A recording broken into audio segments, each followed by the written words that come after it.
Assalamualaikum warahmatullahi wabarakatuh. Halo semuanya, perkenalkan nama saya Miftah Fazrianti. Saya mahasiswa dari Universitas Indraprasta PGRI. Pada video kali ini, saya dapat tugas dari dosen pengampu saya, Bapak Dr. Ramadona, menjelaskan bagaimana seorang guru mengaplikasikan komunikasi berbahasa verbalistik dalam mata pelajaran kewirausahaan. Di sini saya ingin menjelaskan terlebih dahulu skenario pembelajaran tersebut. Yang pertama, saya ini menggunakan model pembelajaran diskusi kelompok dan presentasi. Metodenya itu ceramah, tanya jawab, diskusi, dan presentasi. Saya ingin merincikan terlebih dahulu skenario pembelajaran tersebut. Jadi yang pertama di sini ada tujuan pembelajarannya.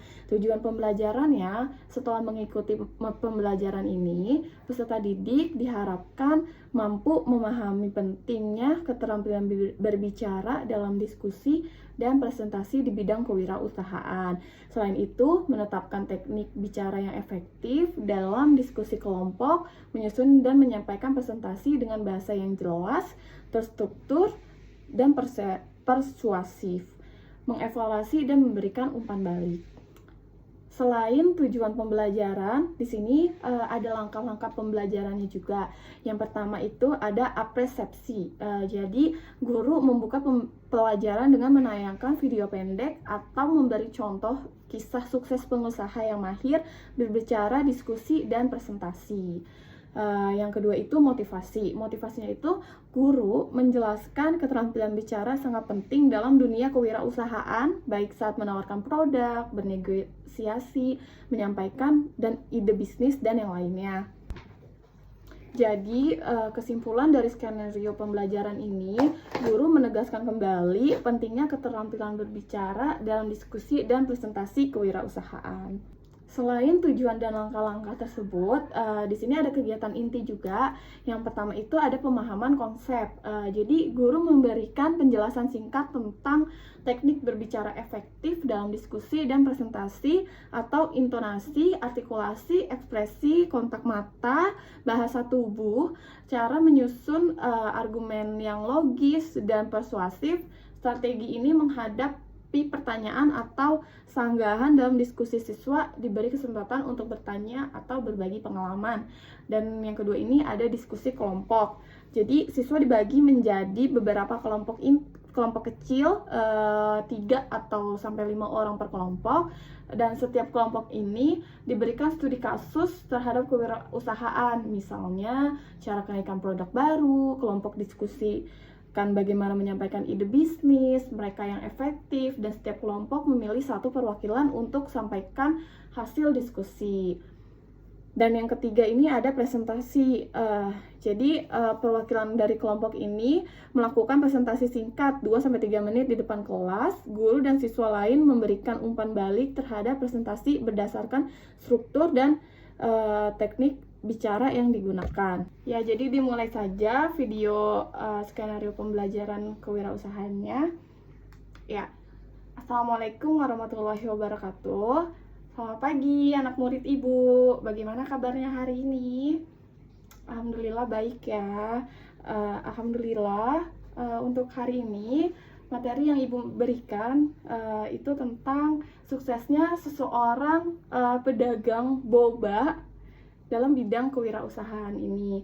Jadi nanti semuanya ini mendengarkan ibu terlebih dahulu ya, bagaimana si pedagang ini bisa sukses. Nanti yang ibu harapkan setelah kalian mendengarkan tentang materi yang ibu sampaikan, kalian cerna dan nanti ada sesi tanya jawab. Sesi tanya jawab ini untuk yang bisa jawab nanti ibu kasih poin. Ya, jadi gini teman-teman, materi yang ibu ingin sampaikan ini adalah kisah nyata, di mana dulu ibu ini punya rekan kerja, dia ini resign kerja, beliau memutuskan berjualan atau usaha. Jadi beliau ini ada basic tentang berjualan minuman, dan beliau memutuskan berjualan produk minuman yang dilengkapi dengan boba. Pasti anak-anak ibu, anak-anak murid ibu udah pada tahu kan boba itu apa. Jadi boba itu sebenarnya tuh kayak apa ya, cemilan pendamping minuman ya, atau apa yang lain bisa menjelaskan, pasti juga udah tahu semua. Jadi rekan ibu ini dia memutuskan bekerja dan berjualan. Beliau ini bisa dibilang salah satu wirausaha yang sukses. Karena kenapa bisa ibu bilang sukses? Dia ini berjualan boba di pinggiran jalan dengan harga yang murah, tapi tuh enak gitu. Kenapa ibu bisa bilang enak? Jadi emang ibu kan waktu pas rekan ibu buka ini, ibu dikasih tester dan ibu mencicipinya. Memang enak dan harganya murah. Pasti teman-teman kalau beli boba kan mahal ya harganya. Cuma rekan ibu ini dia berjualannya murah, 5 ribuan aja teman-teman, tapi sudah dilengkapi boba. Dan rasanya itu nggak kaleng-kaleng, rasanya itu kayak boba yang ada di mall-mall seperti Chat Time, Hop Hop, pasti teman-teman tahu kan. Jadi ibu ingin menceritakan terlebih dahulu bagaimana dia bisa sukses. Jadi awalnya ini dia tuh setelah resign, dia punya modal usaha dan dia memutuskan untuk berjualan boba. Nah, berjualan bobanya ini dia tuh bisa mengambil strategi tempatnya itu di sekolahan anak SD dan berdampingan dengan sekolahan SMP. Jadi si sekolahan SD sama SMP ini dia ini berdamping-dampingan, dan rekan ibu ini berjualannya ada di tengah-tengah sekolahan tersebut dengan harga yang murah. Pastikan ini target pasarnya kan kita anak-anak sekolah ya. Jadi bisa dibilang murah dan enak, terus tuh jadinya laku gitu. Pertama, beliau ini buka usaha di pinggiran jalan. Modalnya itu murah teman-teman. Jadi beliau ini tuh untuk buka usaha tersebut, dia ini di pinggiran tidak pakai ruko. Jadi dia itu sewa aja nih, sewa jualannya ini sama yang ada di situ lah, bisa disebut tuh kayak yang megang wilayahnya, dia izin usahanya di situ dan bayarnya di situ, jadi itu nggak terlalu mahal. Dan yang kedua, beliau ini sudah mempunyai gerobak sendiri gitu. Beliau ini tidak mengambil dari reseller boba-boba yang ada. Jadi kenapa ibu bilang modalnya beliau ini murah, karena beliau ini sudah punya semua alatnya nih. Jadi beliau ini tinggal ini aja melengkapi kayak strategi tempat, terus bahan-bahannya. Setelah beliau ini sudah mendapatkan tempat dan beliau kan berjualan, dan hari pertama itu beliau ini mendapatkan closingan bobanya ini banyak teman-teman. Karena kenapa? Menurut beliau ini kan anak-anak SMP dan anak-anak SD ini banyak yang beli karena dikatakan harganya murah gitu. Jadi beliau ini bisa closing itu satu hari itu bisa 100 cup. Dia jualnya itu 5.000. Coba bayangkan teman-teman, beliau baru berjualan tapi udah langsung closing 1 cup 5.000, 100 cup per hari, yang harganya itu 1 cupnya itu 5.000 rupiah. Berarti kalikan aja, teman-teman pasti bisa kan, bisa tahu kan bagaimana pendapatannya hari itu. Dan beliau ini berjualan hanya cuma beberapa jam aja, dari pagi sampai anak sekolah semuanya sudah pulang, ya beliau ikut pulang gitu. Jadi kenapa ibu bisa bilang sukses gitu, karena menurut ibu berjualan itu kan tidak mudah ya teman-teman. Tapi rekan ibu ini tuh berjualannya bisa dikatakan dan bisa dilihat itu ya mudah-mudah aja gitu. Jadi setelah dari sini dulu deh teman-teman bisa menyimpulkan dan menyikapinya nggak, bagaimana bisa dikatakan kita berusaha atau membuka usaha dengan modal yang sedikit tapi kita langsung laku dan untung gitu. Ada yang berani coba menyimpulkan dan menyuarakan tentang kisah ibu yang tadi. Ya, terima kasih untuk Kinan sudah menjawab dan menyimpulkan pertanyaan Ibu. Jadi benar sekali ya teman-teman. Di sini itu kenapa bisa dibilang usahanya dia ini bisa sukses dan mudah dilihatnya, karena kenapa? Strategi pemasaran beliau tersebut ini, beliau ini berjualannya itu benar, tempatnya sudah sesuai di lokasi sekolahan yang berdampingan SD sama dengan SMP dan di tengah-tengahnya, dan target pasarnya ini anak-anak sekolah yang memang punya uang jajan setiap harinya dan harganya ini terjangkau gitu. Jadi benar jadi tuh kita nih kalau mau buat usaha, kita harus bisa memikirkan dulu nih target pasar kita siapa, terus target strategi penempatannya di mana. Itu kita harus benar-benar memikirkan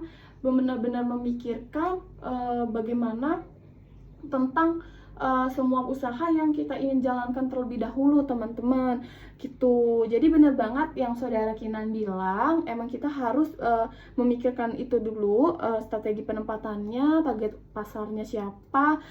Pasti kalau kita udah tahu itu semua, bisnis kita ini pasti akan melesat gitu. Jadi Ibu bisa katakan kesimpulannya itu setiap orang berbisnis itu mereka harus memikirkan terlebih dahulu agar bagaimana usahanya mereka ini bisa cepat melesat dan untung. Jadi materi yang Ibu sampaikan cukup sedikit aja, tapi sudah bisa membuka wawasan teman-teman atau murid-murid Ibu semua ini untuk bisa dapat membuat tugas dan kalian mempresentasikan di depan tentang bagaimana suksesnya kewirausahaan.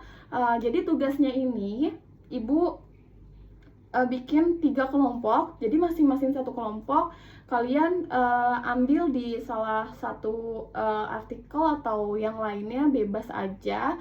Jadi judulnya itu suksesnya pedagang, katakan yang tadi Ibu kan, suksesnya pedagang boba dengan modal usaha yang sedikit tapi untung yang banyak gitu.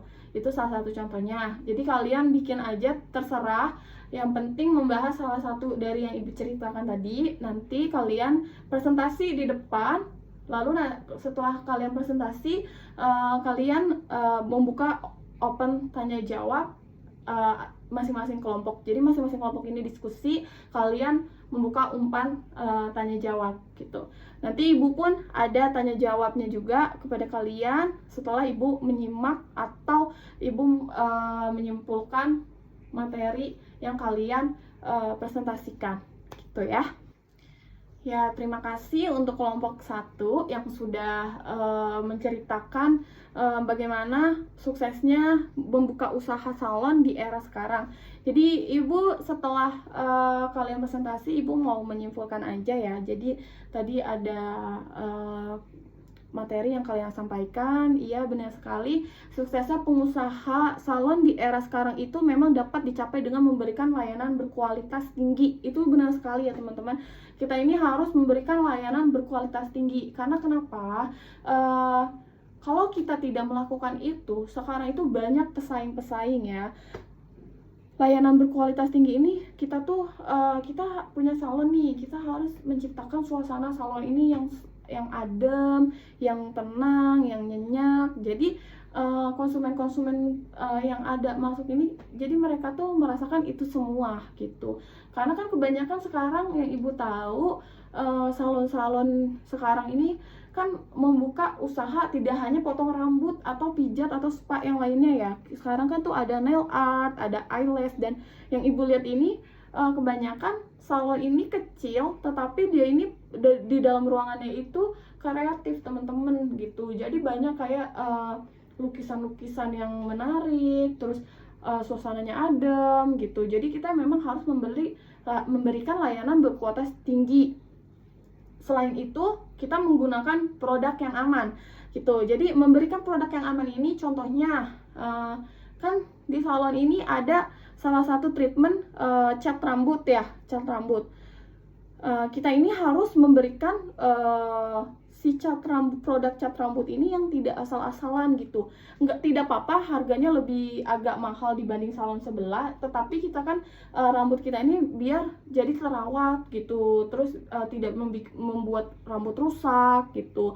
Jadi harus diperlukan produk yang aman. Selain itu menciptakan suasana yang nyaman yang tadi saya bilang, yang tadi Ibu ceritakan, banyak sekarang salon-salon kecil tapi mereka ini dalamnya kreatif gitu, banyak lukisan-lukisan, terus AC-nya adem gitu, terus terapisnya juga ini apa namanya tuh enak diajak bicara gitu, sopan, santun, ya selayaknya mereka bekerja untuk konsumen yang datang gitu. Jadi si konsumen ini nanti tidak akan kemana-mana, pasti ke salon kita gitu. Selain itu, pengusaha salon juga dapat mengembangkan bisnisnya dengan menawarkan berbagai layanan dan menjalin kerjasama dengan pihak lain. Tadi kan dijelaskan kayak gitu ya, betul sekali. Jadi kalau kita jadi pengusaha salon, kita ini harus mengembangkan bisnis nih. Gimana caranya bisnis kita salon ini tidak di sini-sini aja gitu. Jadi bukan lingkungan sekitar aja yang datang ke salon kita, teman-teman, tapi bisa semuanya gitu. Contohnya gimana? Ada yang bisa jawab? Ayo. Jadi gini contohnya, teman-teman. Kita harus menggunakan, sekarang kan ada sosial media. Kita posting di Instagram, di TikTok, atau platform yang lain gitu. Kita membuat dan mengembangkan bisnis itu melalui, pertama itu jejaring sosial dulu. Kenapa Ibu bisa bilang jejaring sosial terlebih dahulu? Karena di era kita sekarang ini, jaringan sosial itu nomor 1, teman-teman.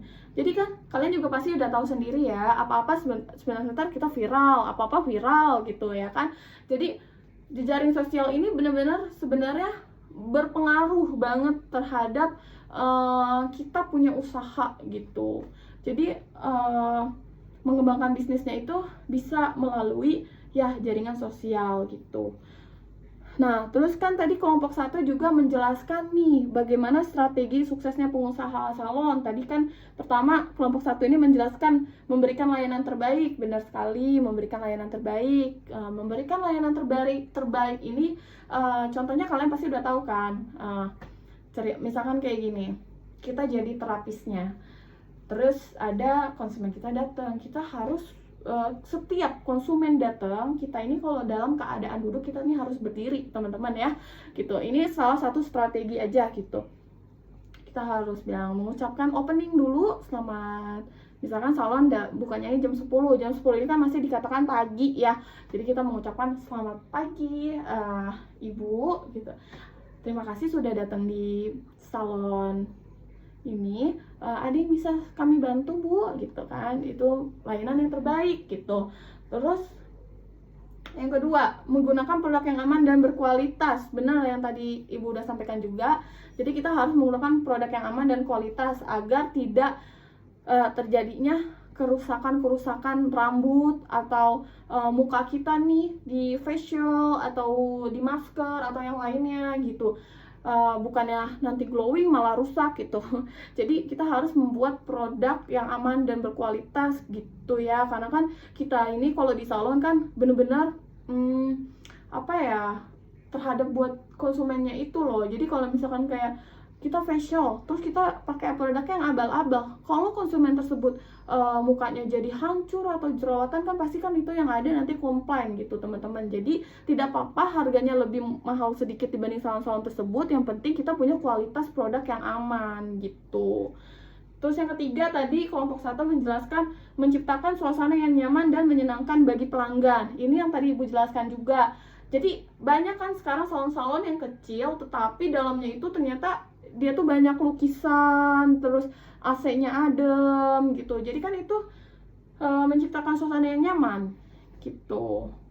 Dan yang keempat, menjalin kerjasama dengan influencer atau brand. Nah, ini yang berpengaruh juga ya. Jadi misalkan kita punya usaha salon, kalau kita ada modal lebih sedikit gitu, kita bisa mengendorsement salah satu influencer atau brand gitu. Kenapa harus begitu?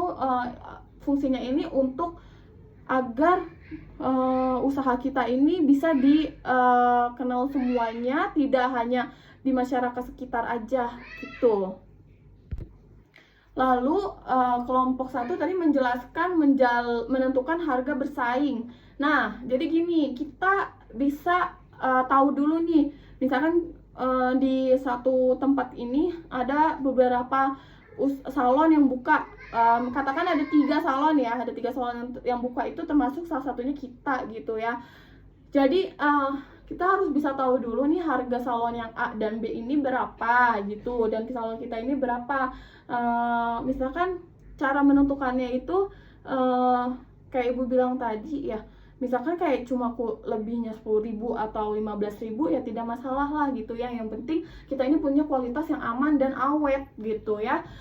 Nggak perlu harga murah tapi kualitasnya abal-abal. Yang penting kita ini kalau menurut ibu, kalau buka usaha salon itu menentukan dulu nih produknya itu benar-benar bagus gitu. Soalnya kenapa? Kalau misalkan salon ini kan benar-benar berpengaruh ke diri konsumen gitu. Kalau salah sedikit aja itu udah bahaya gitu teman-teman ya. Jadi teman-teman itu nggak apa-apa menurut ibu kalau misalkan harganya lebih tinggi dibanding salon A dan B. Yang penting punya kualitas yang bagus gitu. Dan kelompok A juga tadi menjelaskan menetapkan standar kebersihan yang tinggi. Nah, ini penting sekali teman-teman. Kenapa harus menetapkan standar kebersihan yang tinggi? Karena kita ini kan kalau buka usaha salon kita ini harus steril. Kenapa steril? Kita megang muka konsumen, kita megang rambut konsumen. Kalau itu suasananya tidak bersih dan tidak layak, ya pasti otomatis konsumen tidak akan aman kan, tidak akan tenang gitu datang ke salon kita gitu. Kalau kitanya bersih, rapi, semuanya pasti wangi gitu ruangannya, konsumen tersebut tuh pasti bakal merasakan hal yang lebih gitu. Jadi konsumen tersebut ini jadi jadi nyaman gitu. Terus tadi